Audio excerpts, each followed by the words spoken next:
Hello दोस्तों, राधे राधे, जय श्री कृष्णा। आप लोगों का मेरे आदर्श अर्पित यूट्यूब चैनल पर बहुत बहुत स्वागत है।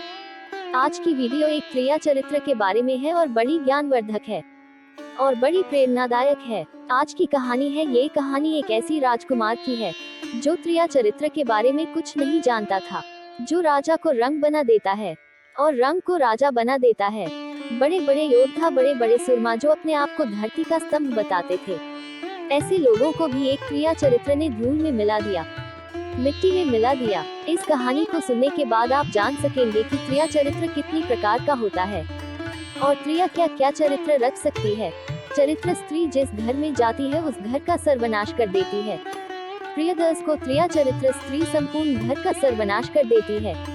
चरित्र स्त्री आनंद से संपन्न करके सर्वनाश कर देती है। इसलिए इस वीडियो को अंत तक देखें। जो लोग हमसे नहीं जुड़े हैं वो लोग हमारे चैनल को सब्सक्राइब करें, बेल आइकन ऑन करें, अच्छे कमेंट किया करें ताकि हर आने वाली वीडियो का नोटिफिकेशन सबसे पहले आपको मिले और आप उसका फायदा उठा सके। शुरू करते हैं आज की प्यारी सी कहानी। यह प्यारा सा वीडियो प्रिया चरित्र लोक कथा में आज एक ऐसी राजकुमार की कहानी है जो दुनिया की सारी विधियों को जानता था, जो दुनिया की सारी विधियों को जानते हुए भी प्रिया चरित्र को नहीं जानता था। अपनी पत्नी के कहने पर वह इस विद्या को सीखना चाहता था। उसे राजकुमार की पत्नी ने उसे कहा कि तुम अब प्रिया चरित्र सीखो। सीखने के क्रम में राजकुमार एक साहू की दंपति पर नजर रखने लगा। साहूबाइन का पति व्यवसाय करने के लिए प्रदेश गया हुआ था। इधर साहू की पत्नी अपने पति के प्रति जाने के बाद एक साधु के प्रेम जाल में फंस जाती है और हर रात साधु से मिलने के लिए मंदिर में जाया करती है। साथ में उसे साधु के लिए खाना भी बना कर ले जाती थी। 3 महीने बाद जब पैसे कमाकर साहू प्रदेश से वापस अपने घर को लौटता है तो उसकी पत्नी उसे खूब खाना पीना खिलाता है, खूब सेवा सत्कार करती है और सेवा सत्कार करते करते काफी देर हो जाती है। जब साहू की पत्नी साधु के पास पहुंचती है तो देर होने की वजह से साधु काफी नाराज हो जाता है और साधु उस महिला से उल्टी सीधी बातें कहने लगता है, गाली गलौज भी करता है, थप्पड़ भी मार देता है और साधु कहता है कि तुम मुझसे झूठा प्रेम करती हो, तुम मुझसे सच्चा प्रेम नहीं करती हो, इसलिए तुम टाइम पर मुझसे मिलने के लिए नहीं आती हो। साहू की पत्नी साधु से कहती है कि मैं आपसे सच्चा प्रेम करती हूँ, आपके लिए जान भी हाजिर है। उस महिला की इतनी बात सुनने के बाद अब साधु उसे महिला से कहता है कि यदि तुम मुझसे इतना प्रेम करती हो, सच्चा प्रेम करती हो तो अपने पति का सिर काट कर मेरे सामने लेकर आओ, तभी मैं तुम्हें सच्ची मानूंगा। वो महिला साधु से कहती है कि महाराज, आज मेरा पति परदेश से काम कर घर को लौटा है, उसकी सेवा सत्कार करने में मैं लेट हो गई हूँ, अन्यथा मैं हर रोज लेट नहीं आती थी, हर रोज मैं टाइम पर आपके पास आ जाया करती थी।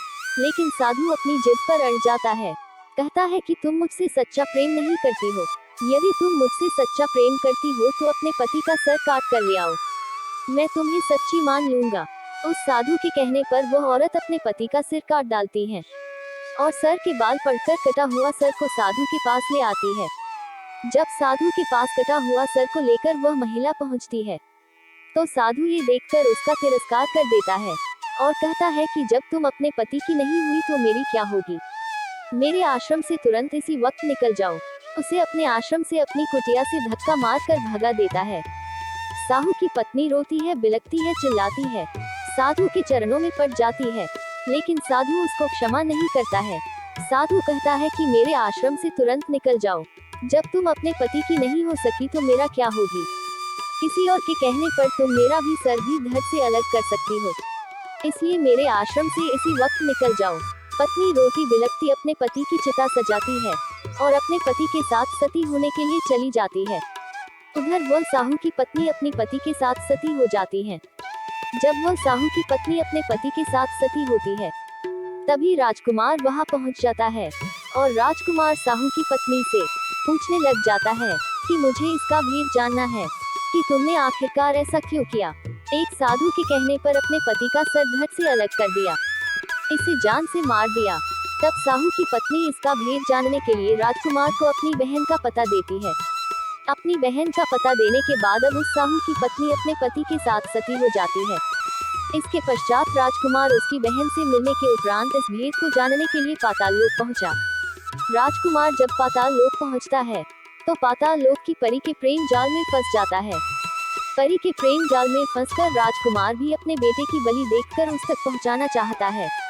तभी उसे राजकुमार को त्रिया चरित्र का ज्ञान मिल जाता है। इस त्रिया चरित्र स्त्री का खुलासा इस प्रकार होता है। दोस्तों, यही त्रिया चरित्र समझने के लिए इस कहानी को आगे लिया जाता है।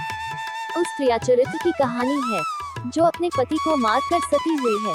ये लोक कथा नारी के त्रिया चरित्र के साथ ही पुरुषों को भी उजागर करती है। त्रिया चरित्र के बारे में पुरुषों को जरूर थोड़ा बहुत जानकारी रखना चाहिए।